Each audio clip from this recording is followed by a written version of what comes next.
The following is a presentation of the St. Louis Chess Club. Players from 14 nations converge in St. Louis as USChessChamps.com presents the third annual Spring Chess Classic.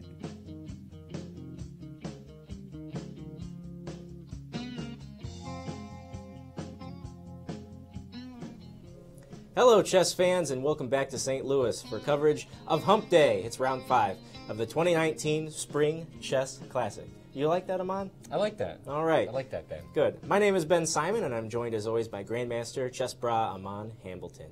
And we have several games already completed because remember the rounds begin earlier than we go on the air. But let's take a look at this log jam we have in Group A. Right now we have a 6-way tie, or at least we did coming into the round. Nizhnik, Zhang, Tari, Liam Lee, Robson, and Hansen. Most of the field tied at the top. Are you surprised by this, Aman? Yeah, it just shows what a tough field this is overall. Like, even being the top seed, playing the lowest seed in the tournament, you can't expect that as a free point. These players are all so strong, and we can see early on a 6-way tie for first place definitely indicates that there's really no clear favorites here. And let's glance at Group B. It's a different story altogether because leading by a full point coming in today, Bai Jinshi from China, who is also the #1 seed, and we'll see if anybody can stop the momentum that the Chinese player has in this field. Yeah, he's off to a really good start and probably the most dominant performance in either field so far from Bai Jinshi, but obviously it's a long tournament and he needs to keep up the pace if he wants to continue this way. Before we get to the games, we'd like to introduce you to the format if you're just joining us for the first time. It's a round-robin event, 2 of them to be specific, an A group and a B group. 90 minutes for the first 40 moves on each clock, and then 30 minutes are added on for the remainder of the game. The good thing about this show is you get to see the time scrambles and the time trouble before they get that extra 30 minutes. And there is a 30-second increment from move number 1. There is a draw rule in place. The players cannot agree to a draw before Black's 30th move to encourage fighting chess. As we glance at our schedule, you will see that it's the same time every day except for the final round. 1 p.m. start time for the games at USChessChamps.com. And then at 3:30 p.m., we will be on the air with you to tell you about the conclusions of the rounds. And we encourage you to join us all along the way on social media at USChessChamps.com. The YouTube chat is open. And if you haven't yet, remember to subscribe. And we will glance at your comments. And if they are thought-provoking enough or funny enough, I might just read them on the air. Mostly funny, maybe. Yeah, it's really just been funny. We just want the funny ones. Yeah, it's got to be funny or else, well, frankly, it's boring. Yeah. Okay, so here are the pairings going on right now in our Masters Group A. Now, 3 of these games, I understand, have already finished. We have Vasily Ivanchuk versus Rustam Kazimjanov, Benjamin Bach versus Ilya Nizhnik, Aryan Tari versus Ray Robson, Eric Hansen versus Jeffrey Zhang, and, well, one of the games that's still going on, Grandmasters Liam Lee and Var Akobian are playing today. This is our one to watch. We have the leader, Liam Lee, versus Akobian, one of St. Louis's favorite sons. Now, remember, 1 draw classic in classic play these players have had against each other. This is their record. That's it. However, it may have been rapid. It may have been blitz. Liam Lee did get a victory over Akobian, but it was 11 years ago at the Mind Sports chess event, which was rapid and blitz. It was a combination of a whole bunch of different games, and chess happened to be one of them. So let's glance at this game and see where we are. Well, as you mentioned, Ben, we got a lot of games finished so far in the A group, but this is one that's still ongoing here. Just taking this one from the opening, although it started with c4, we can actually see that the game quickly transposed into a queen's gambit exchange variation where white takes on d5, and the idea is that he wants to get rid of any of these d takes c4 ideas, none of this queen's gambit accepted stuff. He's going to play bishop g5 next, and usually one of the main plans of this opening is that you want to play e3, bishop d3, and actually not knight to f3, but knight g to e2.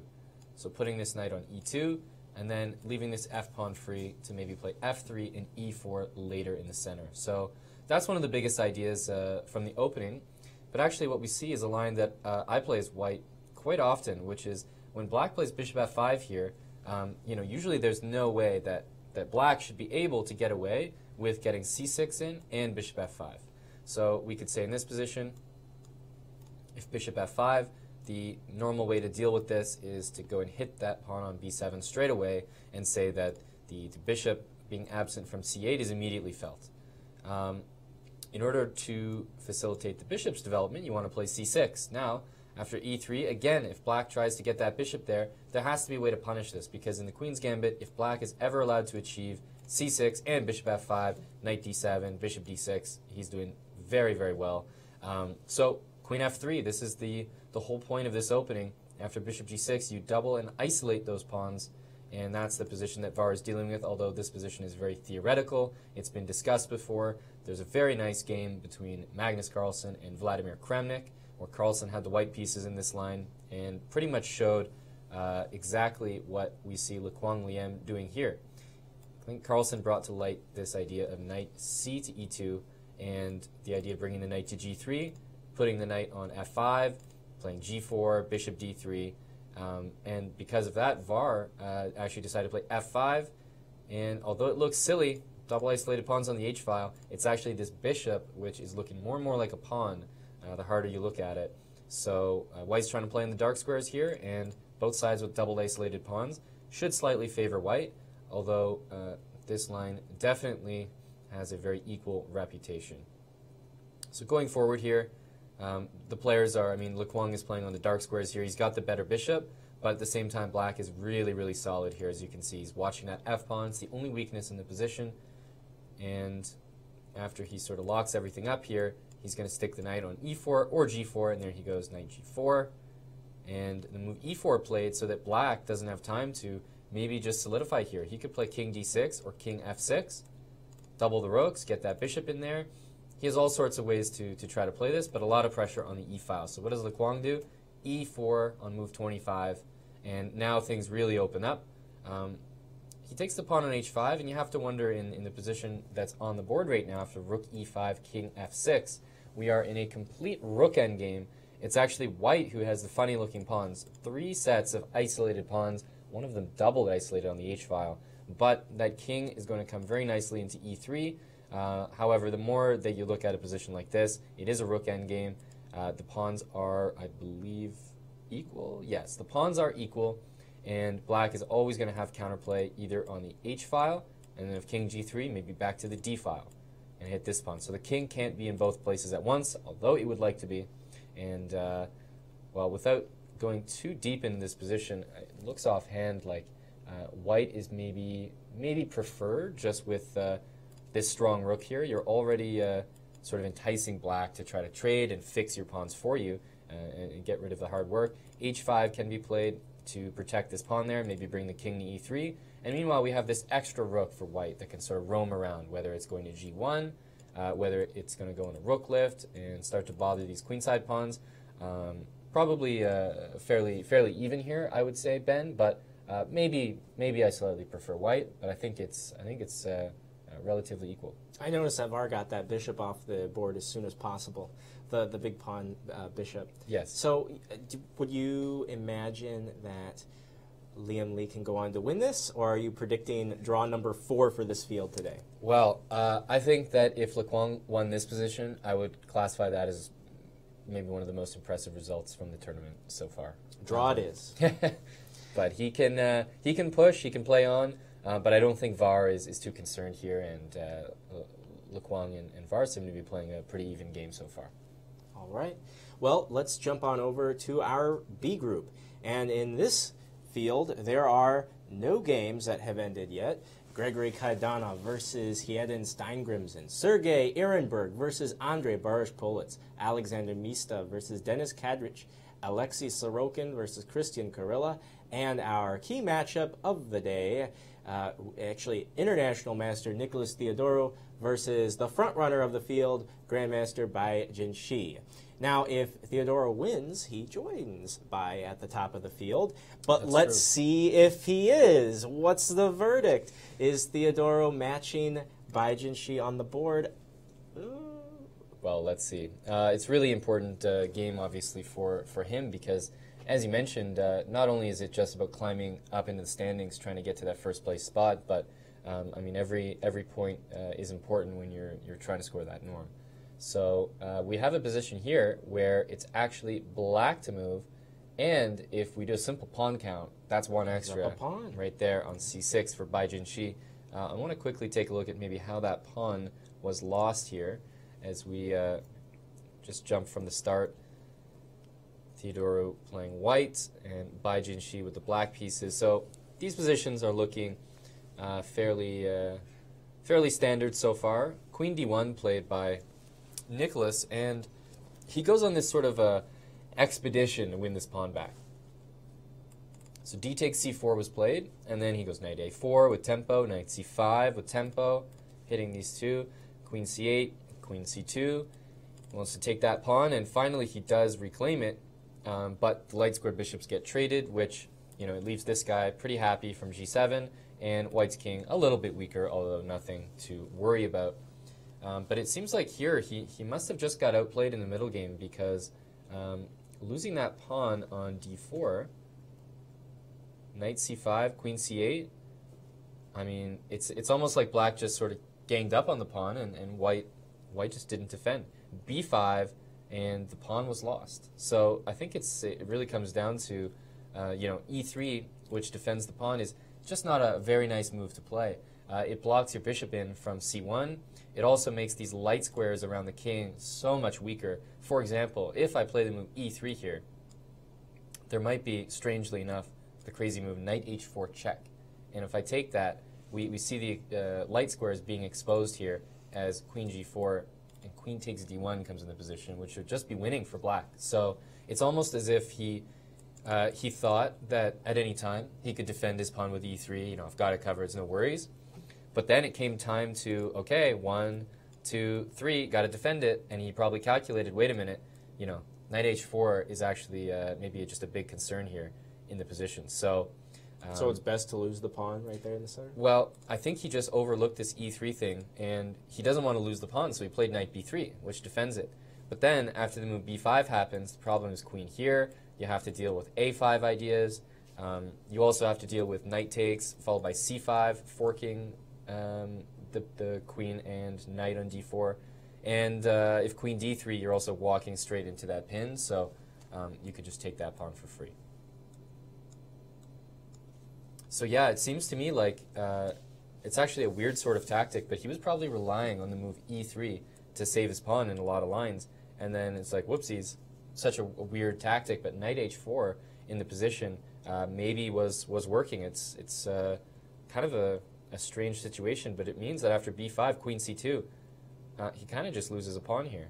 And here he can actually take that pawn back, but you're probably going to be faced with a lot of counterplay. For example, very quickly I could see an idea like rook c8 and maybe that queen down to d1, and just these pieces are not playing the game. So he went for the move e4. He wants to get that bishop out. Now he's still got a reasonable position, but a pawn is a pawn, Ben, and he is going to be suffering here with half the time on the clock, and maybe an oversight in the middle game with that e3 move is what it looks like from my perspective here. Yeah, this really doesn't look good for Nicholas. Bai Jinshi, you know, he's fresh off his victory at the North American Open, and I think I might be speaking a little early, but he's definitely looking in great position. Great position, great form as well so far. Is that, as I mentioned yesterday on the broadcast, Ben, he just hasn't been visibly in trouble in any game. He hasn't been down on the clock, and he hasn't been in a worse position where we've really had to see him maybe pull out those defensive skills. We don't really know what it's like for him to play from the back foot in this event so far. So it's really going to take some testing to see if you know, anyone can expose some areas of weakness. All right. Well, that's our look at our key matchups. So let's see what the players are fighting for. Let's first take a look at our prize fund for Group A, where the champion walks away with $6,000. One thing to remember in these fields is everybody gets something. So there's something to play for, there's something to win. You're not going to lose money coming to St. Louis. So low risk, high reward, but I think the players want that $6,000. And in our B group, the grand prize is $4,000. Total combined prize fund, very generous, 36 grand. As always, the classics are really delivering, and we've got 3 more scheduled later this year. We hope you join us all along the way. Right. Okay, so I'm wondering, as I'm looking at the computer evals right now, are we going to have 5 draws today in Group A? Well, the other game still ongoing that we haven't looked at is Vasily Ivanchuk against Rustam Kazimjanov. I see that game here as it's underway, and I think it really comes down to how well Vasily can play with the rook, because normally, Ben, I mean, I'm looking at these 2 pieces, and unless one of those pieces is being lost or something like that, it should be... You'd rather have the 2 minors over the rook, right? It should be preferred to be black here. But that being said, there are a few things to consider. Number 1, I have this check, which it activates my rook. One of your pieces has to block on a square you don't really want to go to. And then I can sort of bring the rook over here, right? And I can sort of pick which pawn I want to target. So from my perspective as white, I always have that as a fail-safe to get that rook in there. The other thing that I think almost everyone would consider, Ben, is really important. A move like rook e1. Like, this move just pins all 3 pieces. And let's say I play a normal move like queen d7. The idea is just simply, if I move the queen over, you're losing a piece there. They're just skewered all the way down the e-file. So I believe that the way this is being dealt with is... It looks like queen f8 has been played. And he did go queen f8, right? Because I think black has a way to deal with this, which might involve queen to g6, with the idea that if you sort of stack up on the e-file, that I'll play bishop here and threaten a mate, so you don't have time to grab my knight, which sort of gets out of that, which explains why he didn't go for that. And instead, he did go for this check, takes. Kazimjanov has to decide what piece he's going to put there, and then this rook gets to sort of pick and choose. Rook d8, rook b8, rook a8. You're probably going to win at the very least 1 pawn, and that's why maybe this is a little more equal than it initially seemed, because there is counterplay for that white rook in this position, and maybe black has to be careful. If you lose both of these pawns, suddenly that a-pawn, very, very scary. Can we go a little bit deeper? I want to see how much damage that white can actually do. That rook can do. Yeah. Well, it depends which piece. So Kazimjanov here with 33 minutes, he has to decide. First of all, if he decides to go with the knight, then it's a little easier to calculate, at least for white, because you can just try to stay on the dark squares. It seems to be in my interest to go and take these pawns, if I can.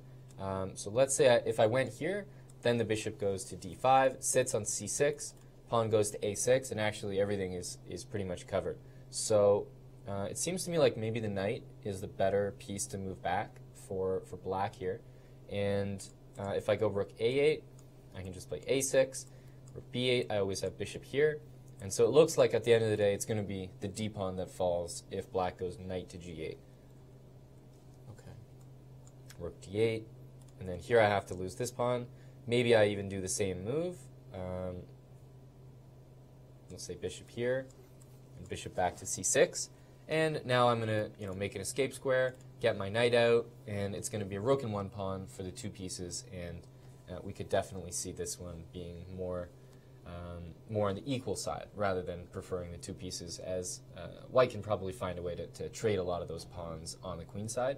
And it feels to me like knight g8 is probably the right choice. If you go with the bishop, then it only seems like I have more freedom. For example, rook here.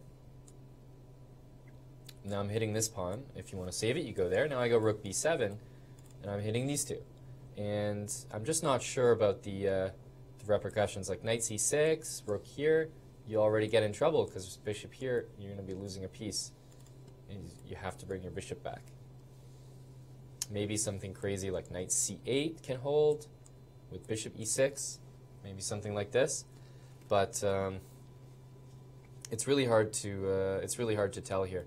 Between these three rook moves, white is probably going to get a pawn no matter what, and I think Rustam has a lot of good options here, whether it's the knight or the bishop, but in fact he has indeed chosen the knight. I think that is a very safe option. Okay, so if where the knight is right now, what if white preps with c4 to keep the bishop off of d5? Right. Unfortunately, I have other ways to get there. So I can just start with bishop here and even hit a pawn, which means that, okay, you have to play a5 or b3, whatever it is, and then I can plant this bishop back where I want it, play a6, and again, I'm only going to be losing this pawn, and black will slowly get its pieces out. So I think that long term, you're only losing one pawn. The knight and bishop still work better than the rook together. So I feel like Ivanchuk is still on the slightly worse end of this, no question. But do I think it's winning for black? Maybe not. But with that time pressure mounting, you can see here 12 moves to make and 6 minutes for Vasily Ivanchuk, plus the fact that it's so hard to deal with two minor pieces coordinating. I think Kazimjanov might just be doing very well here. Well, there's more than meets the eye to this one, that's for sure. Yeah, okay, so already we've looked at all the active games in Group A. Hooray. Yeah, that's because Nizhnik and Benjamin Bach had a draw. Ray Robson and Aryan Tari had a draw. And Eric Hansen and Jeffrey Zhang also had a draw. And all of these, I can't say that they were necessarily all quick draws. I think Hansen's was maybe arguably the quickest or the least action. But right at 30 moves, yeah. Yeah, but Nizhnik and Bach did have a bit of a fighting game. I saw them analyzing it upstairs in the club, and this was the final position in that one. So the two bishops there for white. I think the feeling of the players during that game was that Nizhnik was fighting for a draw pretty much the whole time. So I think he was happy to escape with a draw here. But as you mentioned, 3 draws there. It's looking pretty drawish or equal in Le Quang Lim and Var's game. So actually, it feels like this endgame between Ivanchuk and Kazimjanov is going to be crucial, and otherwise, all the action appears to be in the B group today. Yeah, and I think that's where we should go right now. I'd like to look at Sergei Ehrenberg versus Andrei Barsh-Politz, the former Winter Classic B champion. And that pawn, that e-pawn, looks a little scary, but there's a lot of pieces protecting it.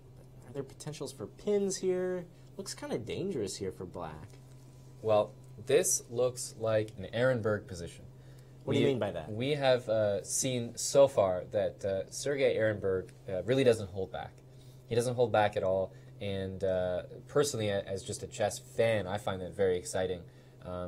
We remember his game against Christian Kirilla, where both sides were attacking in very exciting fashion. So he really is not afraid to go for it here, and with that pawn on e6 and his knight hanging on g5, you have to feel like he is, with less than 5 minutes left, he's trying to concoct some sort of attack, get the tactics flowing here.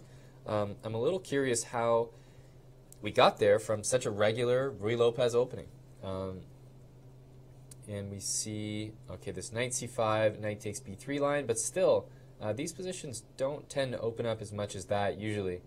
But Ehrenberg has spent a lot of time, and in exchange, he has traded the dark square bishops, and then he's thrown this pawn to e6. Now, it requires a lot of calculation here, but after e6, I mean, one of the most obvious moves has got to be just knight takes. What if we take that pawn off the board, get our piece off the last rank? I mean, this is one of the most logical moves I can think of. We have to sort of think, what is Ehrenberg planning here? So, if I take, obviously we want to take with the bishop. We don't want to ever take with the pawn there. After bishop takes, what is he up to? So queen here looks like that's what I was thinking. Looks like what he intends. And then if we see this bishop move, there is rook takes and pick up that rook in the corner. So there's a tactic. If you can't play bishop there, I mean, you can play queen d8, right? In which position? Takes the rook. Oh, you can play queen d8, but the problem is you lost a piece there. Don't forget, because I did grab on d7. So if you do the body count at the end, even though you can save your other rook here, I've already snagged a bishop. So king d8, or king e7, let's say, probably one of the only moves, king f8 or king e7. And he's trying to say, I mean, like, this looks like a great position. The king is out in the open. Maybe king f8 is actually the necessary move. But for the price of a pawn, I mean, this guy is just falling with check. You got this king out in the open. This can't be right. So that looks like a very good line for Ehrenberg. So there you go. We just discounted probably one of the most obvious moves. Just for the viewers, I think pawn takes, because it does stop the check. I think that there's a decent chance here, Ben, that this runs into maybe a funky move, knight f6 check. Takes queen g6. If king e7, I have this check, and the rook stops the king from going forwards, and if you have to go back, you lose this rook in the corner. So that would be winning for white, and if king f8 after queen g6, hitting your rook in the corner, the king has to go this way again. And then here, I just don't see any refutation to the simple idea of, I mean, rover? Why don't I just like rook d3 and bring the rover over? Yeah. I mean, this looks just checkmate on the board. So that's the refutation to knight takes e6, I believe. The other move that comes to mind is bishop takes e6. What about this one? Once again, the simple knight takes needs to be calculated. If queen takes, I think bottom line is I can take this pawn on c7 and at least be okay here. If knight takes, then once again queen c6 check, and why are we playing this way with black, where our king is running around? I mean, this is kind of crazy. If pawn takes, then I'm looking at this move again, and I'm wondering, does it work? And I'm thinking that it doesn't, because one move would be actually, just king here, queen g7, and now I have this knight. So that's a big difference. Now I have this knight there. So I think that maybe is what Baryshpolets is calculating right now. But from a quick process of elimination there, I think knight takes doesn't work at all. And I think bishop takes you may have to recapture with the pawn unless you want to take your king for a jog. You're going to be faced with queen c6 check. So knight takes, maybe pawn takes, and try to get castled next turn. Right. But enterprising sacrifice from Sergei Ehrenberg, and the move bishop takes e6 has been played on the board. I wonder if he's just going to grab this right away. I think it looks like a good move, maybe the best move, and it's hard for me to think of another one. Maybe rook takes d8 is on his mind, but I just don't think it works. I noticed that white has doubled his pawns on the b file, and while it's a little bit ways away from what we've been focusing on, is that a double pawn situation that is especially bad, or can you kind of discount it? Well, I think it really depends, Ben, on whether these queens are on the board or not. If they're off the board, I think this is especially bad. It's a sitting duck for this bishop. Black's even got his extra pawn on that side of the board, so it starts to even become maybe a 2-on-0 over there if I win a pawn and make a pass pawn. For the middle game, though, I think it actually affords white an open A file, open C file, and he's putting those to use right now. So I think it really just depends, queens on the board or not. Right now, I don't think these pawns are an issue, but Sergei Ehrenberg is kind of in an all-in position here. He's just played e6. You get the feeling that with the clock ticking down and his current position that he is kind of all in, and so I don't think he's too concerned about those double pawns because he can sort of keep the queens on the board and maintain the pressure. But it does look like Baryshpolets is going to be under the gun. If I take here, pawn takes, looking to castle, maybe move like queen c5, just saying, nope, you're not castling right now, and I do not like the look of this position. You can hardly move anything, and they're all on the last rank. These double pawns are not going to be his primary concern. In fact, he has just played rook d8 on the board. I can't say that I looked too deep at this move, so it's quite possible that this is a great move by white, but offhand it seemed like it wasn't working. So let's see what he is calculating. So after, if queen takes rook d1?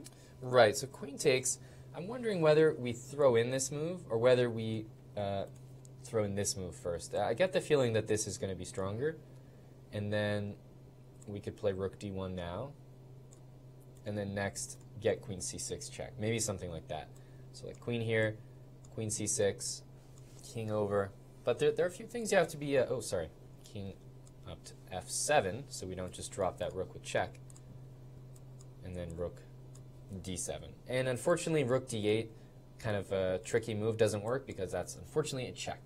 So there's no time for checkmate there. So actually, it seems like that's his idea. If king takes on d8, then we have to calculate once again, but rook d1 again looks like a very good move here. Let's say rook d1 check. If king e7, it doesn't matter because I can have a check to force you to go to e8, and then maybe maybe queen c6 check. Again, if bishop there, we have rook takes and queen takes a8 as an idea, and if king f8, there's knight takes e6, and you can't take with the queen because the rook is hanging again in the corner. So pawn takes, and I have a feeling after rook d7, it is going to be a checkmate on the board there coming soon, or at least a very, very strong attack.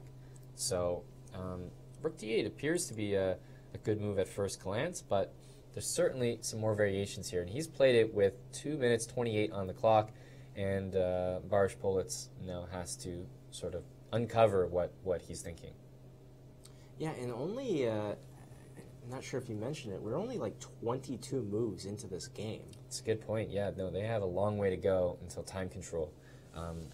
Barely even halfway there. Right. And Ehrenberg, I mean, the story of his tournament has been attacking chess and time trouble.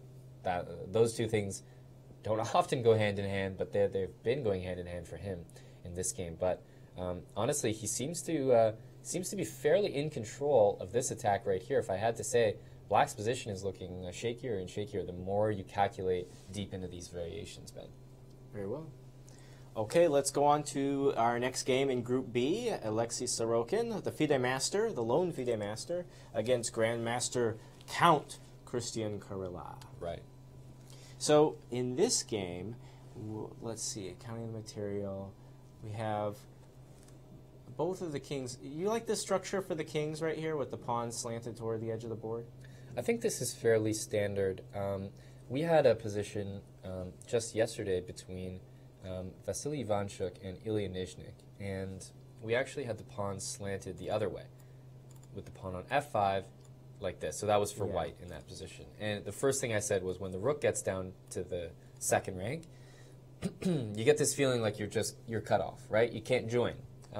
So the way that the pawns are in this position is actually a lot more standard, and makes way more sense because you have shelter for your king, but at the same time you're still gaining space and you're preventing that annoying h-pawn running up the board against your castled king. So I think this is fairly standard here. What's more important is over the last couple moves, if we look here, it actually, I think Sorokin has, I think he dropped a pawn. Yeah, knight e7. So is this a5 move by Sorokin, which looks good because, I mean, hey, here you've got pawns on light squares and a light square bishop. But I think that he may have just overlooked, or maybe nothing he can do, about knight here, knight there, and hey, that's a pawn. So bishop d3, knight e2, knight c6, and he just takes a pawn. So, I mean, there's no way that is by design, Ben. That is a blunder right there. He just lost that pawn on a5 for no compensation at all. Could he have lost it? Was there anything he could have done, or did he lose it right as soon as? Well, he had to resort to this move, no question. Rook a1? He had to play this. But the problem is, like, for example, his move, bishop d3, after knight e7, if I play rook a1 now, knight here, how do I defend this? There's only one square, and then b4. So really, his bad move was bishop d3. You don't have time for that. You have to play maybe even a move like rook a1 now, and after knight here, you got to move this knight so that after knight there, you can clear your queen to come back and then maintain defensive a5. But you can see you already have to make quite a lot of concessions, and he just never saw it coming. So he played bishop d3 sort of nonchalant. Knight e7, whoopsies. Now there's no time for rook a1, no time for any defense, and you can see here, that's just a pawn for Christian Karilla. Now, am I a big fan of the move e5 afterwards? Not particularly. It feels correct in the sense that you absolutely want to open up this bishop. Will be dangerous for the white king if takes.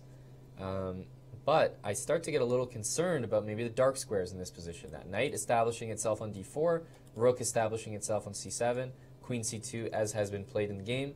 What is the idea with this? Well, if that knight moves, let's say we go even here just to illustrate. There's queen takes g6 and checkmate in 1 in the position as that rook is pitting that pawn. So that's just something to keep your eye on. When this queen goes to c2, it is menacing the idea of queen takes g6 in the future.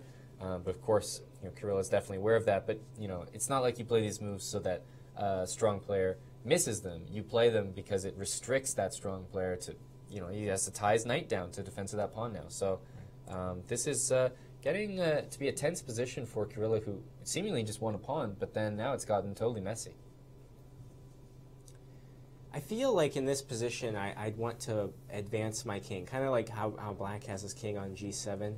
I know I don't want to put the king on g2, of course, because d4 looks potentially devastating. Devastating. But what about king h2? Does it do me any good, or is it just an aesthetic insecurity? You raise a good point, but it's absolutely here an aesthetic insecurity. Because king h2 simply runs into all these checks that are going to force you to go somewhere else. So really what you should be doing is probably playing knight d4, blocking that pawn, and then putting it on g2. Because g2 is where it wants to go. It's just very, very dangerous with that bishop there. So I would play first knight there. It also stops knight check from Black. Knight d4 is like the perfect move.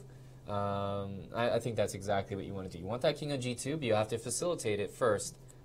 Kirilla has played the move queen to d2 in order to have knight f3 check come in. Let's say you take, check. Where does this king have to go? It has to go here on that diagonal, very scary. And then you take that queen. So for example here, and what am I going to do before I take this? I think, it's an idea to throw this in, but okay, I'll just take this because there's rook takes b7, and now I have d4 check, taking here, and Black would be completely winning here. So, this queen d2 move cannot be taken, definitely not. Instead of taking on e3 at the end of that variation, would it behoove you just to keep pushing the pawn onto d3? Let's say king back. In this position, d3? Right. Well, d3, the only reason I get concerned about this, while it might actually be a very, very good move, I get concerned about knight d4 and how maybe this pawn is a little bit too far behind enemy lines, and I can't support it with my rooks because that knight's in the way. Cut off, yeah. But the nice thing about pawn takes here is you just absolutely shatter this pawn structure, and I think Black just holds a sizable advantage here. Queen d2 has been played, and if queen takes, knight f3 as we just discussed, so he's not going to take that queen, but then, Black gets that queen trade, no more threat there. You have to remember there's one pawn extra for Black. He's looking to try to convert that here. So what's the current position? Is this it? We are on it. We are on it. Queen to d2 was the last move played. Not from a5, from b4 to d2. And Sorokin is now thinking, as Kirilla is down to about 6 minutes and about 13 moves to be played to reach time control.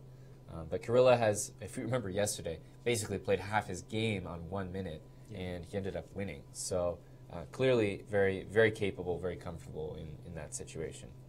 We may not know a lot about Alexei Sorokin, first-time viewers. I mean, we're seeing Sorokin for the first time here, and long-time viewers of our YouTube channel might know about the U.S. Junior Championship. Well, Alexei Sorokin was the 2017 Russian Junior Champion. So the equivalent, and probably it's probably a pretty strong tournament. I don't have the names in that, but that was probably a really killer event.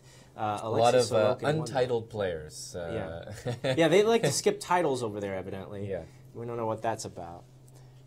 Who cares about that? Let's go on to GM. In fact, they probably don't even know what it is over there. Yeah. They only have 2 titles in the system, right. FM and GM. Yeah, of course, of course. Does it make sense to jump over to Alexander Mista versus Denis Kadrich? Yeah, we can look at that Group game. B. The position that I see on the board there looks rather uninteresting, but we don't have to spend too much time on it. Well, in order to get here, though, the middle game simplified quite a lot, because I was looking at this position sort of around this moment, and it looked like to me things were maybe going to blow up, because we have those 2 bishops for Kadrich, and we have the extra pawn. So we can see here, knight c4, takes, takes. You win a pawn, but your king is fairly exposed. The bishops are going to be strong, and where are the bishops strongest? Well, in an open position, and that's what he does here. But unfortunately, he has to give up a bishop in order to get his pawn back. And I mean, maybe I could try to make arguments for one side or the other here, Ben. But at the end of the day, I think that it's probably just even. The only question is whether Black can organize some initiative with, like, he's just played rook d3, maybe rook d2, and hitting that bishop. But both kings have an escape square. Both bishops are placed right near the king. That maybe they're sort of vulnerable to these batteries on the second rank, on the last rank. But I think at the end of the day, this is actually a fairly equal position. And despite the fireworks that I was expecting in the middle game, it seems like things have sort of petered out here. Yeah. So it's safe to call this one a likely draw. Yes. Down the line. Yes, I think this one's a likely draw. Just jumping back to the game we were just on between Sorokin and Kirilla, either I missed something or I'm incredibly surprised by what I see on the board here, which is he has taken that queen, and he's gone into the line that we were talking about. And after knight takes d2, I mean, your rook's under attack, you got to move it, and then comes knight takes b1, and I don't think there's any tricky moves here. d4. What am I missing? Here's what I'm missing. I knew there must be something. I mean, this is just a disaster line. I think what he's intending is knight d4, Ben.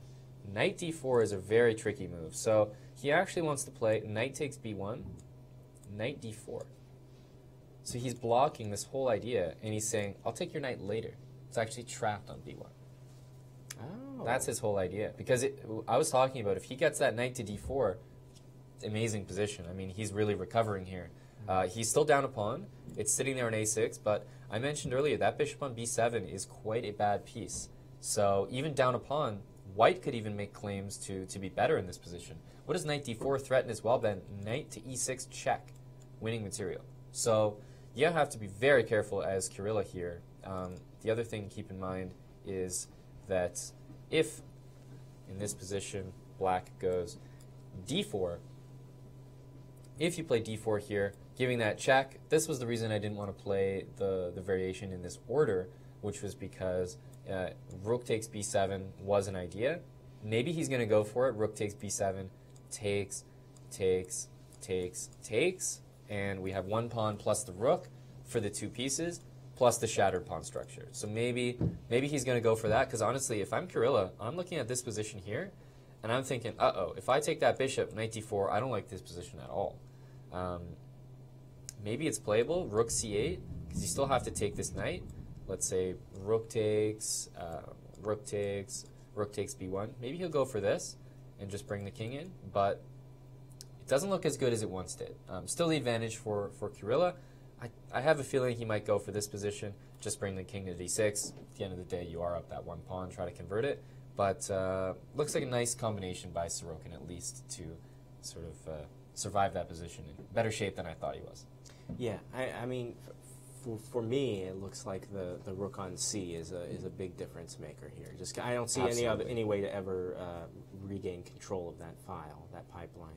No way to do that. The best we have is just bring the king over, maybe try to keep putting pawns on dark squares, but no. Other than that, nothing special. Nothing special. All right. Have we glanced at all of the games as of now? Kaidanov and Steingrimson, I don't think we didn't seen that. Let's. This is our last Group B game that we have yet to look at. Gregory Kaidanov with the white pieces, Hidden Steingrimson with the black pieces, and in this position, what do we have going on? Because it seems to me like Steingrimson is really on the back foot here. However, maybe it's not that bad. I mean, there's this annoying pin, and white's up a pawn, but I can't say that it's that bad yet because there's still very, very good holding chances in some sort of endgame. However, earlier on, it looked like it was a position for the two bishops. As bishop takes a5, and these pieces really started to dominate the position here for Kaidanov. Now, he's only just played queen takes b5, so this is a very, very temporary pawn that he's taken. However, if we envision a position where maybe the knight and bishop get exchanged, maybe the queens get exchanged as well, black just brings his rooks to the b file, has pressure on the b2, maybe he plays rook b4, and I think black's got more than enough compensation there. That being said, it's not in Kaidanov's best interest to just simply trade into that. That's not going to happen.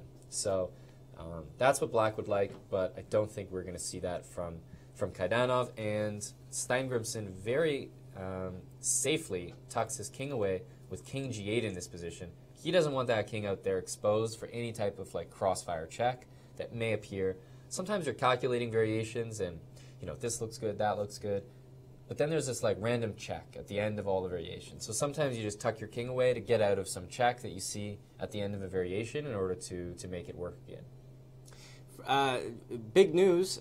We have a lot of people just joining us for the first time today. Welcome. I know we were invisible to you before, but if you're just joining us, Ben Simon along with Grandmaster Aman Hambleton here for the call the 2019 Spring Chess Classic. So welcome. We have 3 games already finished in our Group A, and all of Group B is still underway. Okay, so now we have finally glanced at all of the games, right. And we have a very active chat room now. Thank you for joining us. We have Patrick Daly joining us. Patrick, thank you very much for your insight. Ivanchuk is always in time trouble, he says. Well, let's. Anything new happening in Ivanchuk in Kazakhstan? I was just checking that game. It's pretty surprising to me how. I mean, it's Kazimzhanov's turn. I was going to say it was really surprising that. Hang on a sec. He's up 2 pawns on the queen side, right. But then I realized the last move was c4, just giving it up. So clearly with intentions here, as I think Kazimzhanov can really consider the move knight to b6, or at least it's my understanding that's his intention. Knight b6, hitting the rook with the bishop, and if I move the rook, well, I can't go here, which I would love to go. The move knight takes c4 happens next, and then I'm hitting b2, and I'm hitting a5. So I think that's his intention there. No, I don't think. No, but to be too crazy. There's no tricks here. I was just wondering why Kazimzhanov was thinking, because I don't see any other knight moves. Knight e5 is not an option. Knight here doesn't look any good. It feels like you have to play the move knight b6 to take your pawn back, and quite frankly, I don't see any other moves here. So what's wrong with knight f6? It's just there's nothing. Well, the issue is that the last move was a voluntary pawn sack. Right. So if I'm not just going to take it back next move, then I don't get the pawn sack at all. So knight f6, fine move, but okay, I moved my rook. What have you been up to? Because now I got 2 extra pawns here. I'm going to play b4, b5, take this, run this pawn all the way. I'm just sort of wondering whether he's, sometimes chess players do this, I'm guilty as well, where you know you're going to play one move, but you sit there thinking about the next move after, even though there's 100% chance you're about to play, let's say, knight b6 in this case. Maybe he's sitting there thinking, okay, knight b6, where does his rook go? And then where do I go after that? When maybe he should just play it because he's going to play it anyway and just see what Ivanchuk is going to have in response. But yeah, I don't see another move than knight b6 here. So I'm really expecting that. I'm expecting knight takes back on c4, and I'm really wondering what's being missed here. Because yeah, knight b6 looks like the move here. Ivanchuk at 41 seconds, so that is the time trouble that the chat is talking about. And also in Group A, our leader from Vietnam, Liam Lee and Varakobian, I'm wondering if these rooks are going to be traded off soon, or at least a pair of them, and then we get into some kind of a pawn game here. Does anyone have an advantage here? Do you see any kind of breakthrough, Aman? Well, this has sort of developed the way that I thought, where Var is really trying to refuse the exchange on e5, because in any case, it's going to fix the pawns. As expected, the white king went to e3. Now, it was actually by black's invitation here with the move e3 check. But the idea remains the same, that the rook swings over to h8. You can take that pawn on h4, and this is actually, I think, developing fairly evenly. That the time is even for both players. We have pressure on h2 here, and the pressure in the position for white is that these rooks do not want to get exchanged from black's point of view. Or if they do, it has to be white playing rook takes rook. You don't want to take on e5 and undouble or unisolate those pawns.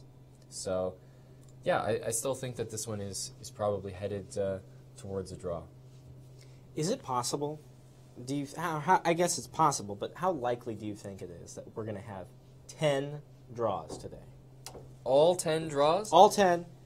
Well, nothing changes. I think it's definitely possible, maybe even a good chance, for 5 draws in the A group. In the B group, I think that my issue is with the Ehrenberg-Barish-Politz game, which I just feel like there's going to be a result there because of the way Ehrenberg is playing and the time trouble that he was in. Also, let's not forget Bai Jinshi is, well, it seemed that he was playing for the win against Nicholas Theodoru. Can we look at that Ehrenberg and Barish-Politz game? Yep. Did Ehrenberg just blunder somehow? Well, Mista and Kadrich just drew, so there's another step Okay. on the way to your 10 draws. But Okay. Were you talking about Theodoru, you said? No, Ehrenberg versus Barish-Politz. Right. Yeah, this was one of the ones I was sort of saying, there's a good chance for maybe a result here. So what did he go for? Rook takes, king takes. Okay, this was actually one of the lines we had looked at. And I was saying queen c6, king e7, queen c5, king e8. So he's got his draw here, right? He's got his draw on the board. Check, check, check, check. Right. He decides in this position to actually go for it. He plays knight takes e6. What was I thinking here? After king e7, I can't remember if I had another move. But usually when you're calculating a tricky sacrifice and you find a draw for yourself, it means it's a good sacrifice, Like if you can find a draw, then you may find better. But you always have that draw to fall back on, so it's a really nice feeling. What about queen c5? Well, that's what he was doing. He was doing this sort of check, check, check, check, and then he got overwhelmed with the idea, developed inside him. He was like, knight takes e6. This is the move. I have to play it. So he checked, and then played knight takes e6. And after queen takes, the rook is now defending that guy there. And if queen takes here, he's going to play king f8. Rook check, takes, queen e8, and you survive. And the king shuffles over, and you feel like eventually it will get out to h7, and then, hey, that rook comes into play, and you should be doing well there. So he's actually played queen c5, queen takes b4, a5, trying to kick that queen off this diagonal so the king can run. Queen d4, king f8. And with a minute on the clock, Ehrenberg, I guess he's just moved knight c5. But yeah, he's in a tough position here where I don't see a clear conversion for white. It seems to have slipped from the last position we saw. Maybe it was best for him to take that draw. Maybe he just didn't want you to be right about 10 draws, and he really should have taken it. Has it happened to you recently where you saw yourself, hey, I've got a draw, I've got an out, and you decide, oh, I'm going to go for it, and then it just bites you in the rear end? Almost all the time. Oh. Almost all the time. It usually happens when you're playing a lower rated player, because then you feel, not necessarily based on the position, but you start to think too much in your head, like, I'm stronger than them, I should be playing for the win, and you feel you justify it somehow internally, and that's always a very bad idea. That's the opposite of what we were just talking about yesterday. Right. Playing a stronger opponent. Should I just take the draw? Should I just take the draw? I don't know if I should play on. Right. It's a moral victory. Right. So he's played queen d6, and it's looking better and better for Barish-Politz. It's 20 seconds ticking down, and you can see on your screen there that Ehrenberg needs to come up with a move any second now. There it is. What is it going to be? Knight d7 check. I mean, I think in this moment, with the time pressure, there's just no way that he can continue to find, I mean, it'd be very impressive to continue to find move after move here. Knight d7 check. So king g8 looks very good here. Has he played it? Yes, he's played king g8. And you've got this knight on d7. The queen is sort of skewering the queen and the rook, and he's saying, look, we can exchange queens here at the cost of a pawn. It's no bother to me, because all I want are the queens off the board. If black gets the queens off, should be winning. And he's played the move queen g4 because he understands he doesn't really have a chance with the queens off. All right. I saw another game here in Group B, Kaidanov and Steingrimson. There's a lot of pressure on a b6 knight. I'm wondering if we're going to pop it. So there's a pin knight on b6. Right. Bishop and queen attacking it, and white has the c-file.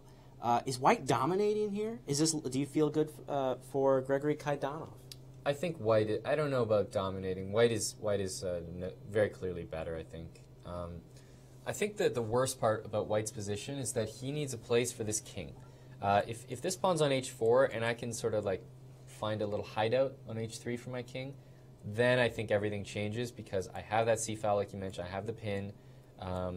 But if I'm worried constantly about the back rank or my king, or like, you know, this rook coming down, the queen coming down and joining, I don't think I have time or confidence to play any of these moves that I want to play.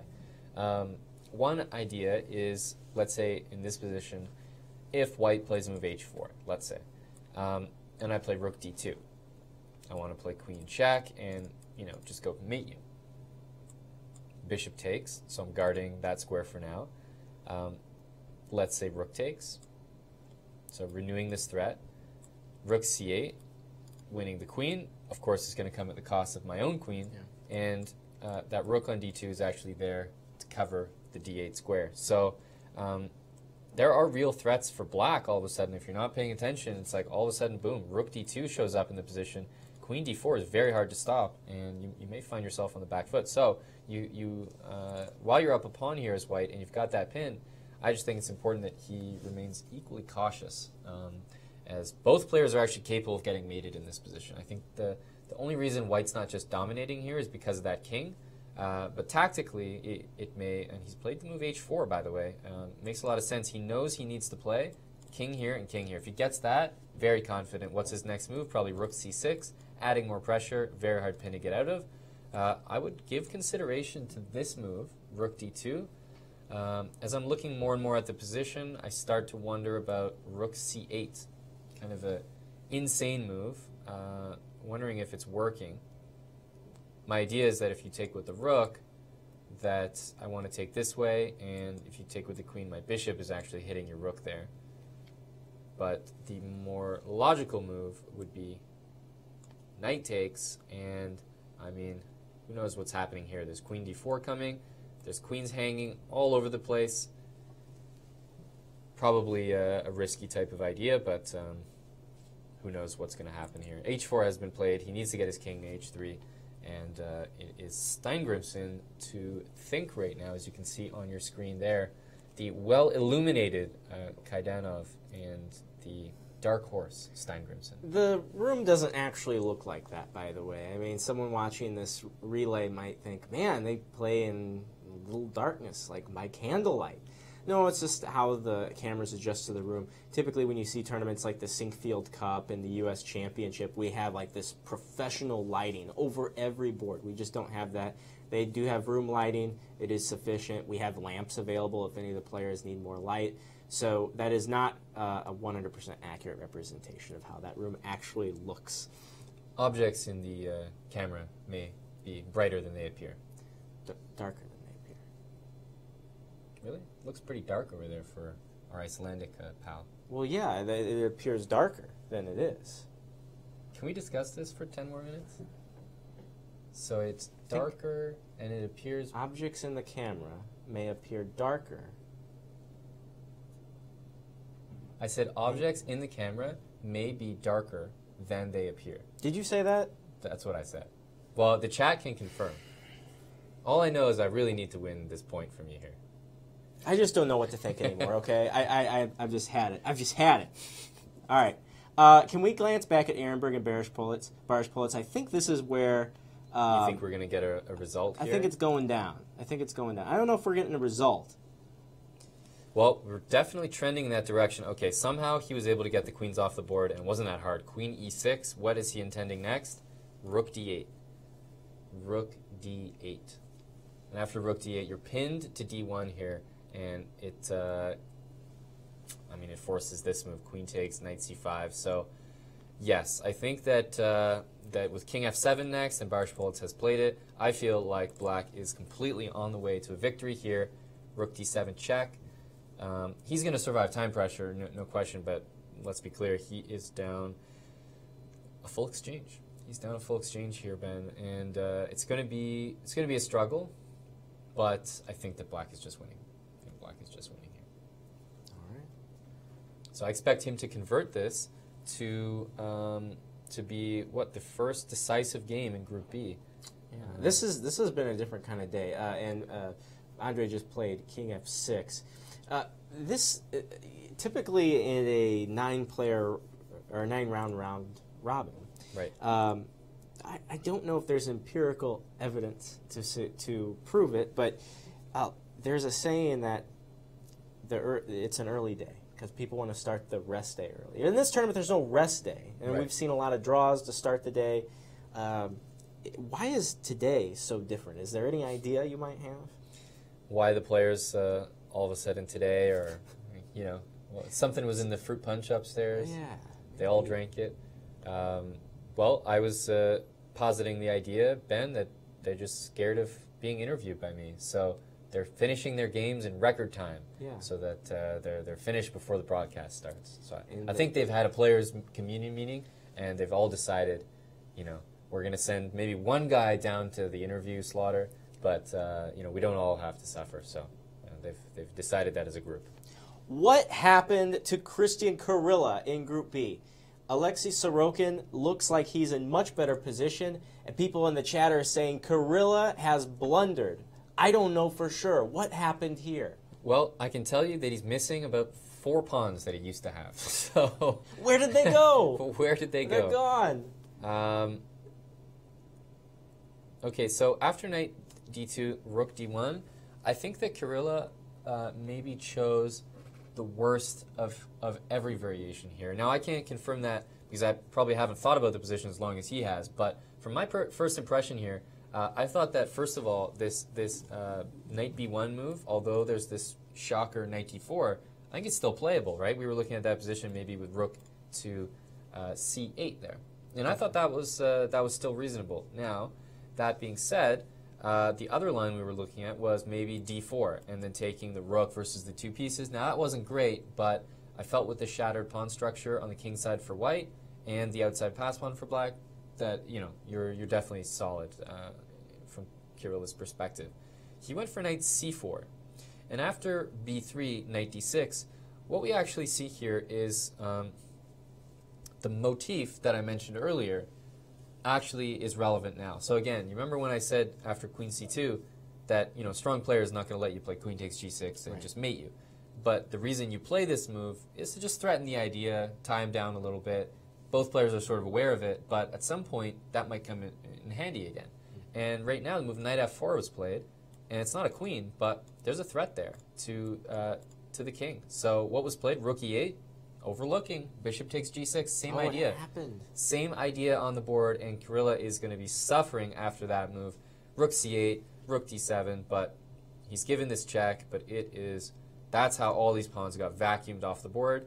He played the move rook takes d4, which is just extremely powerful. If you take here, knight e6 check, winning the house, and so he has to play king f6, king e5, f5, but this is all desperation. He's pinned to the rook here, and he's lost all those kingside pawns.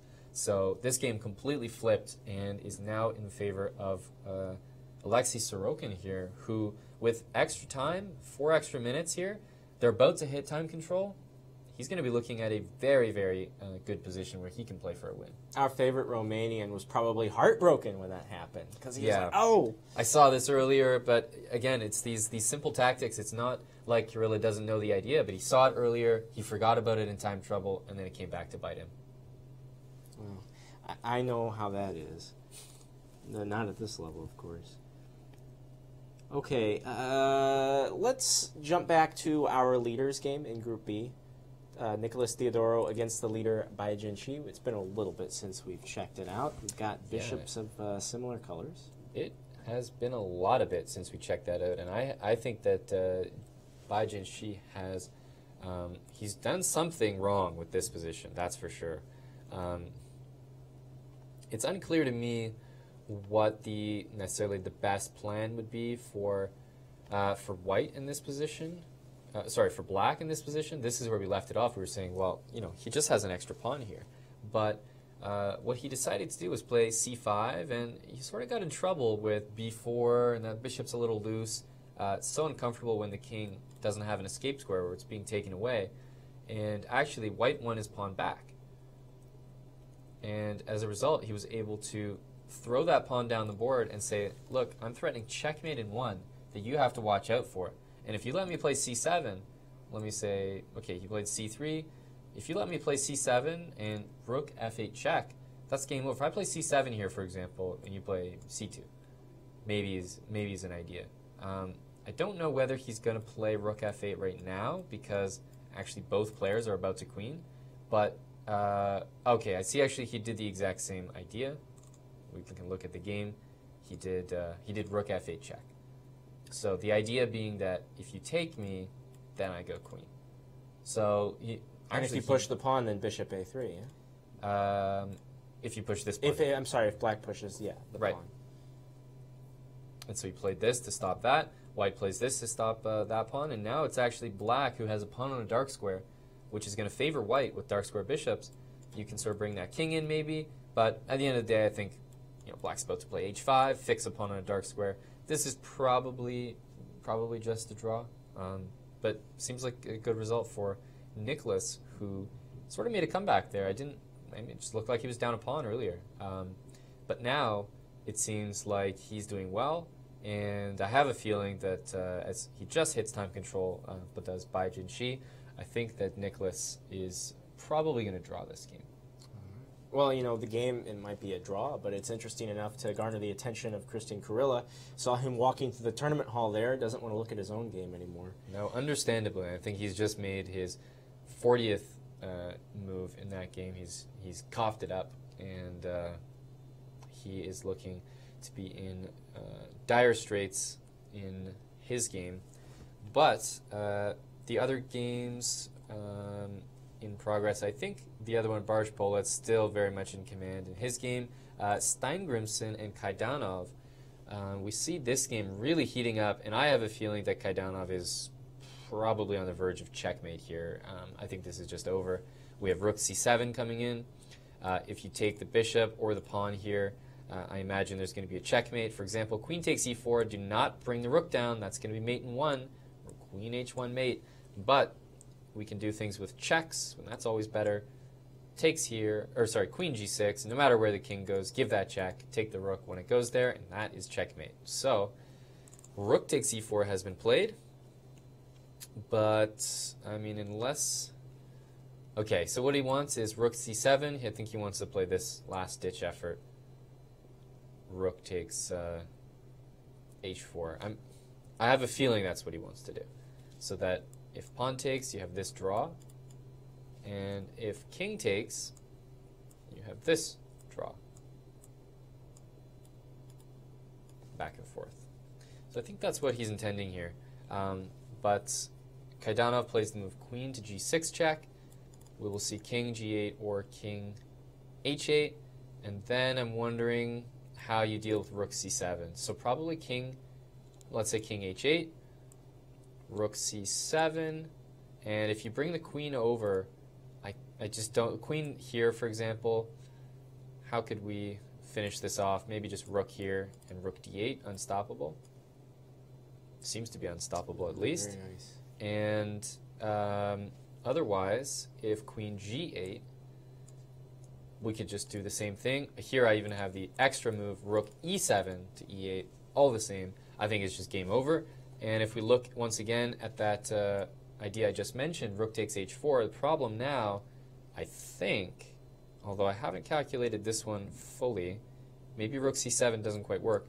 I was thinking that a queen here, we would have like the blocking idea, queen back to g3. And that somehow, we would just get out of the checks, because eventually with my queen and king, it does feel that way.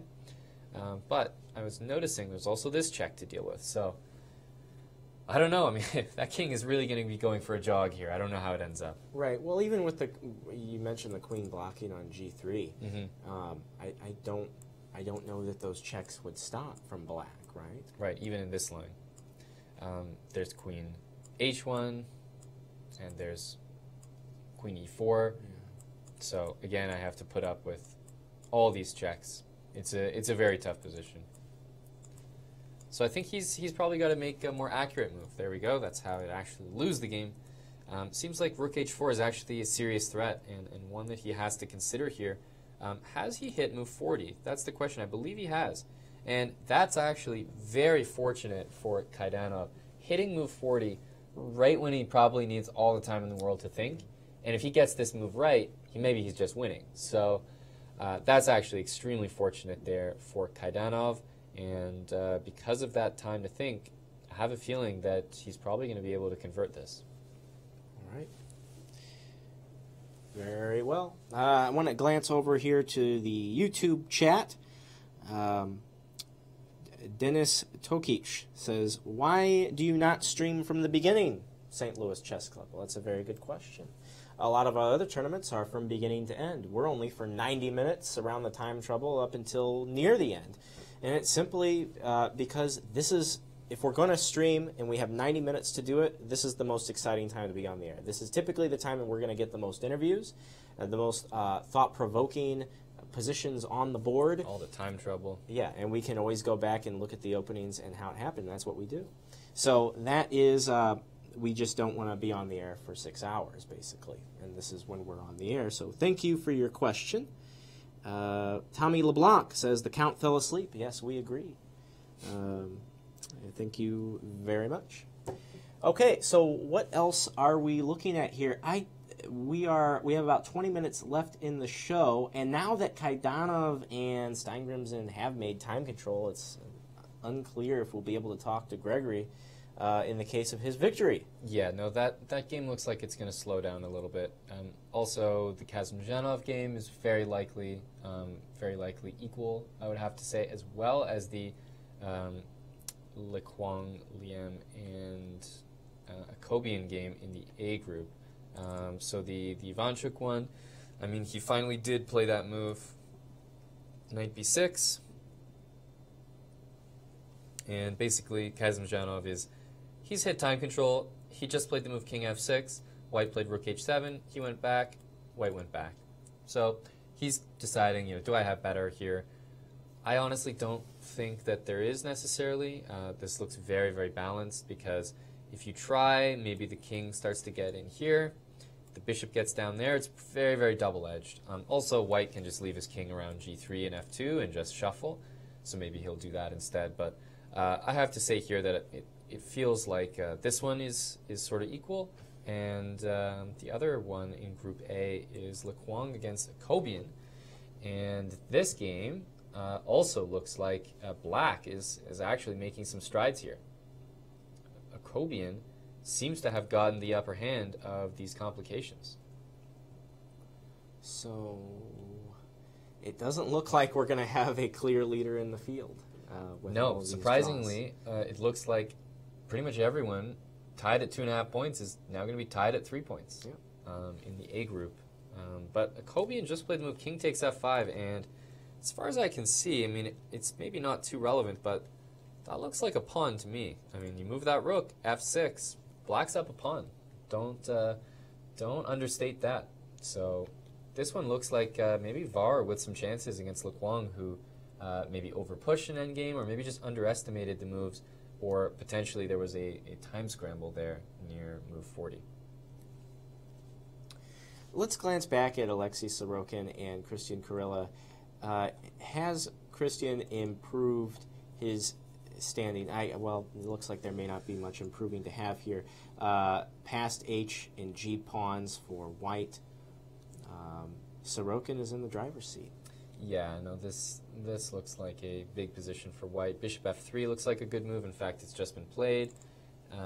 It gets out of the way of the h-pawn, clears it for motion, and also, if black would play what I consider to be quite a big blunder, bishop takes bishop, king takes, what we have is a position where if black ever moves his rook, white plays rook d5 check, and then wins the knight, because the king can't go back. So the rook is actually tied to the knight, and the only way out of that is something like this, a knight move. And then we get to trade the rooks, and I believe that these two connected pawns should probably be enough to win in this position here. What do we have on the board is probably a slightly improved version of this. He does not trade and improve white's king. He just goes here because he knows he's going to have to make this move eventually. He goes knight f7 and says, okay, look, we can trade the rooks, but if you want to trade the bishops, you got to help my king get closer.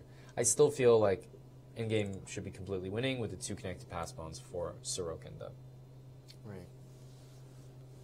Okay. We can see there on the cam that the count is not too happy with his position, but the nice thing about black's position, if I could ever find one, is that you're kind of forced into playing a certain way. So he doesn't have to think too hard about these moves, as they are pretty forced. And now Kaidanov has played rook c7, bringing the pressure onto Steingrimson. Yeah, I think that there's just a way out of that perpetual. If I spend, or if I just think about the position another time in my head, I feel that rook takes h4, takes queen f3, king h2 is probably the answer, in order to play queen f2, queen g2, and after queen takes h4, king g1, what's really nice is I don't deal with this check because the bishop covers it, which is fantastic for me. So it has to be queen d4, and then I feel like I can start running black out of checks here. Queen f2, queen g4, and at the end of the day, let's not forget I'm just up a rook. So I will slowly be able to sort of like zigzag up the board or get over here and maybe use my bishop to block. So I do think that this is winning for Gregory Kaidanov here. Very well. Well, I got to tell you guys, today is a very big day here on the chess campus. And not only are we having the Spring Chess Classic, but right across the street at the World Chess Hall of Fame, they're having a really big event tonight because it's the opening of U.S. Chess 80-year anniversary exhibition on the third floor. And if you've ever been to the World Chess Hall of Fame, beautiful facility, 3 floors. The first 2 floors are art galleries. Typically they have something to do with chess, sometimes not so much. The 3rd floor is where the proper halls of fame are, the World Chess and U.S. Chess Halls of Fame. Right. And the 3rd floor is where the U.S. Chess or USCF 80-year exhibition is. And it is really something to behold. So tonight there's a big party. They're going to open the exhibit. It's going to be open through September or October, I think. And actually, just today, the executive director of the St. Louis Chess Club, Tony Rich, sat down with the executive director of U.S. Chess, Carol Meyer, and they talked all about just everything, the history of the organization dating back to the Western Chess Association, which was a predecessor organization. Right. Kenneth Harkness. Do you know who Ken Harkness is? Okay, so if you're on your chess history, Arpad Elo invented the Elo rating system, which is what U.S. Chess and FIDE bases their systems off of. The Harkness system predates the Elo system back in the 60s, and they have a big book from Kenneth Harkness himself that has a whole bunch of calculations and old game record. It's really interesting to look at, and old trophies and stuff, just really historical items that you might be surprised are still in existence. So if you're ever in St. Louis, I definitely recommend checking out the U.S. Chess 80-year anniversary exhibit at the Hall of Fame. And the first 2 floors are actually opening up with new exhibits in another month. Right. So, after the U.S. champs, you'll have some fresh content there. And it's always a great way to to spend your trip here in St. Louis if you come by the St. Louis Chess Club. So for more information, check out worldchesshof.org for information on U.S. chess 80 years. I heard that there was going to be an entire floor for Ben Simon, the Ben Simon exhibit. Is that going to be debuted at this event, or are they saving the unveiling for later? It's under discussion. Give it another 50 years or so. Okay, right. Maybe you have We weren't to. supposed to bring that up. It's very hush-hush. Well, it's kind of big news around here. Yeah, and not only that, remember, 2 weeks away. 2 weeks away is round 1 of the U.S. Chess Championship. We have 3 competitors in Group A. Jeffrey Zhang, Ray Robson, Var Kobian playing in that, so be sure to check that out right here at uschesschamps.com. We have another result in Group A, our 4th draw of the day, Ivanchuk and Kazimzhanov. Right. As expected, no surprises there. That one looked to be drawn. We may, in fact, get 5 draws from Group A, but it's going to come down to whether Var and Lequang draw their game. But honestly, Var has some decent chances. He's got that extra pawn, and he will try and push the position. Is he actually going to win it? I have my doubts, as it looks like the white rooks are very, very active in that game. In Group B, Kaidanov and Steingrimson, they've hit time control, so he's going to think about this this rook sack we've been looking at for black, but the position is over, and white is completely winning there. And I think Boris Politz is completely winning up the exchange against Ehrenberg. And Baijin Shi probably going to draw against Nicholas Theodoru.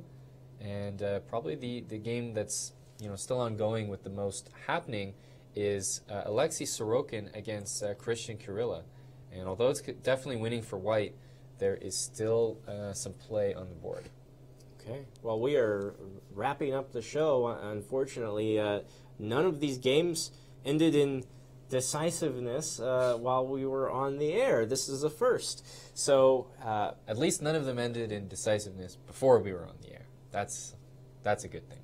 Yes. We didn't miss any big results. It's actually just been a slower day of chess today all around in both the A and the B sections, but especially it looks really likely to have 5 draws in the A group today. Yeah. You're a very positive person. Thank you. Positive spin on things. Thank you, Ben. Yeah. We're about to wrap up the show, but if we have them, I'd like to take a look at the standings just to kind of see where we are. I mean, look, if you saw them at the top of the show, it's the same. We still have that log jam where Liam Lee, well, if he gets that draw against Akobian, you mentioned Akobian still has play, right. Then we'll still have that 6-way tie for first after 5 days. I think this is surprising. To have so many people tied for first. I mean, yeah. I'm always surprised, actually, when someone sort of runs away with the tournament, because I always have the impression that fields like this, where the highest and lowest rating are 100 points apart, give or take, everyone is so strong, and we saw Hansen beat Lequang Liem in this tournament, which is the lowest seed, beating the number 1 seed. So when results like that can happen in a tournament like this, I almost get the impression nobody's safe, and for someone to just crush the field, they would have to be putting on like a 2,900, like otherworldly performance to really be dispatching just about everyone that comes their way. So I have a feeling that I always do expect it to actually be really competitive between so many players. So while 6 tied at the top is definitely something you don't see every day, I can't say it surprises me too much, as it's really hard to find differences between the strengths of these players. If we looked at the standings in Group B, there's not a lot solid to gather. We've just had 1 draw, and we know that there's going to be there's probably going to be some 1-0s or 0-1s in the other games. So right. There's a lot of variables here. Anything you're looking forward to going forward, Aman, given the current scores? Well, we definitely expect Sorokin there to jump up to 3 points. Actually, Sorokin, Kaidanov, and Boris Politz all should be jumping up to 3 points after today's round with wins there. And Nicholas Theodoru will also maybe hold a draw against Baijin Shi. So it's looking like a full point lead for Bai Jinshi at 4 points after today, and then maybe a lot of people actually at 3 points chasing him. So Bai Jinshi continues to extend his lead, and everyone else continues to beat each other and sort of help him out. No one is at 2.5 going to win and jump up to 3.5 to catch him. So he is maintaining a good distance from the pack right now, and staying on top of the tournament is quite impressive. All right. Well, that's where we're going to leave you here today from St. Louis. It's been a pleasure, as always. This show was produced by the world's greatest production B team. Tammy Hyde is watching the stream, making sure it doesn't drop. Thank you very much. And we have Danny Machuca he's running the show as a technical director. Isaac Schrantz. Man, I cannot talk right now. What is going on? Isaac Schrantz is running the audio and graphics. My name is Ben Simon, and he's the best. You said your own name right, Ben. I did. I have a feeling you're just shafting us now. I have a lot of Getting practice. your own name right and just messing everyone else's up. I mean, and he is Grandmaster Aman Hambleton. got it. Yes. So, tomorrow, 1 p.m., as always, that's when the game starts at uschesschamps.com. We are on the air at 3:30 p.m., 2.5 hours later. And until tomorrow, we say so long from the Show Me State.